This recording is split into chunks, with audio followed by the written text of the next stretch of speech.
If you see the hat, you know what time it is. That's right, folks. We got another episode of Story Time. This takes place about 20 years ago, might have been 21 years ago. I was living in a place called Bath County, Virginia, basically like Mayberry. And I lived there for about 3 years, coached football, high school football down there for 3 years. We had an excellent football team. So I believe it was my first or second year. I don't remember what it was. Um, we had a really good team, but we went real deep in the playoffs. I mean, we had two brothers, both went on to play professional football for a while. One played for my Dallas Cowboys for a long time. Uh, so anyway, the we were in a football game. It was playoff game, I do believe, and we used to smoke people out. I mean, like it was just like we were just that good.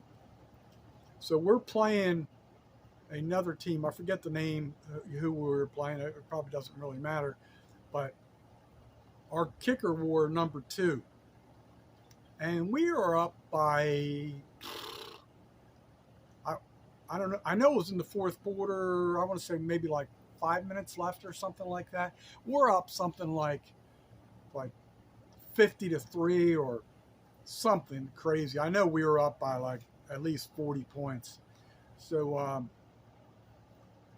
they had we always had like kind of like a check with me system. So the kicker would always wait for a signal from the head coach. So on the kickoff return team, their return specialist, or they had a kick. They had 2 return guys. I forget the other guy's number, but the one guy that was least of a threat was wearing number 2. So the coach is relaying to our number 2. He's talking to him, and he's kind of giving the signal. He's like he's showing like the foot sign, like kicking a football, and then he's saying 2. And the kid says the our kicker, who was like a Spincoli type kid. You know, if you ever watch Fast Times at Ridgemont High, similar to that, not that bad, but it's kind of what he looked like, a little surfer dude, you know, like Sunshine almost. But he, so the kid holds up 2 and then points to his own jersey, and the coach says, yeah, yeah, yeah.